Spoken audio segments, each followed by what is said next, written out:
Est-ce que tu sais vraiment ce que c'est la féminisation de la voix? Est-ce que tu fais partie des personnes qui pensent que l'orthophonie, la logopédie ne fonctionne pas ou la vocologie ne fonctionne pas pour féminiser une voix? Ou est-ce que tu fais partie des personnes qui effectivement ne souhaitent pas s'opérer et croient vraiment que la logopédie et l'orthophonie fonctionnent? Alors effectivement, il y a plusieurs fronts face à la féminisation de la voix. Nous sommes actuellement en 2024 et plusieurs solutions s'offrent à toi si tu souhaites modifier ta voix, que ce soit pour la féminiser, pour la masculiniser, pour la modifier de façon ou de sorte à ce qu'elle corresponde plus à la personne que tu es ou à la façon que tu souhaites de t'exprimer dans ce monde. Peu importe quelle est ta position, le fait est qu'il y a certaines vérités que je vais te raconter dans cette vidéo. Première vérité, c'est qu'effectivement, la logopédie, la vocologie et l'orthophonie fonctionnent parfaitement pour modifier une voix. Qu'est-ce qui se passe? C'est qu'effectivement, on se retrouve face à divers profils de personnes.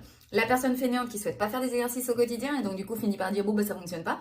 Ce qui est un peu logique, c'est comme la personne qui s'achète un forfait de salle de gym et qui finalement ne va jamais à la gym et dit bon bah moi le sport c'est pas pour moi.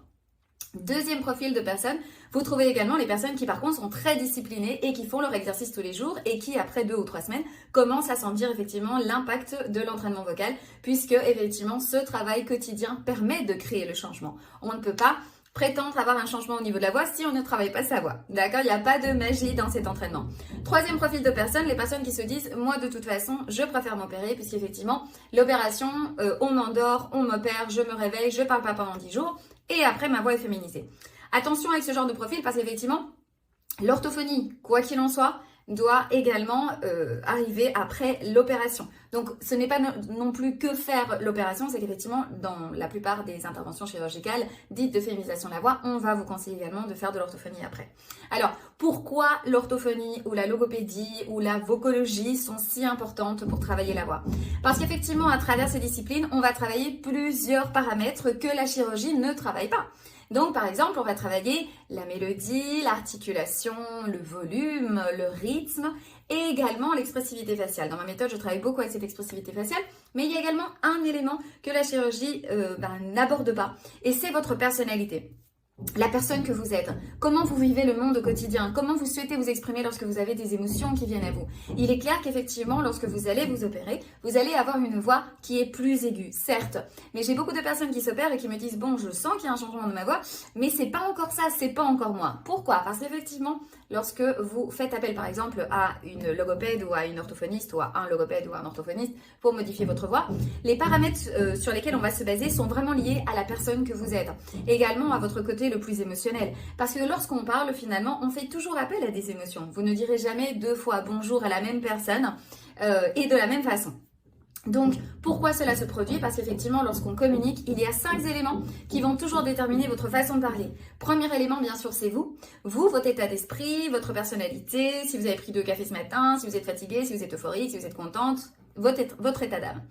Deuxième élément qui va influencer votre façon de parler, c'est la personne avec qui vous parlez.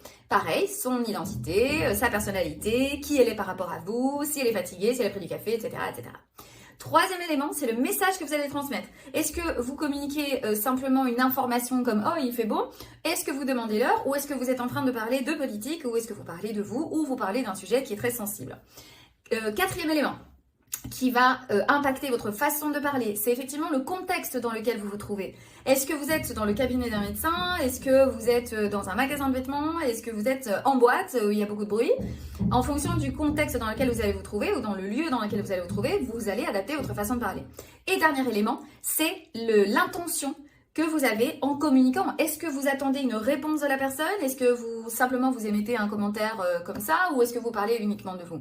En fonction de ces 5 éléments, votre voix va changer complètement. C'est-à-dire que vous n'avez pas la même voix à tout moment pendant toute la journée. Et c'est très important de comprendre que ces 5 éléments, on les entraîne dans l'entraînement de féminisation de la voix, masculinisation ou modification de la voix au niveau identitaire parce que ça fait partie de vous. Donc effectivement, lorsque vous opérez, vous obtenez plus aigu certes, mais sachez que l'orthophonie va vous aider non seulement bien sûr à guérir dans le processus post-opératoire, mais également à faire un travail très introspectif quant à votre personnalité vocale, puisqu'effectivement elle est quand même très importante dans votre quotidien. Voici donc quelques éclaircissements quant à la féminisation de la voix, la masculinisation et l'entraînement qu'on fait.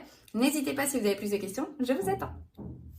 Si tu as aimé cette vidéo, abonne-toi et suis la chaîne pour plus de vidéos.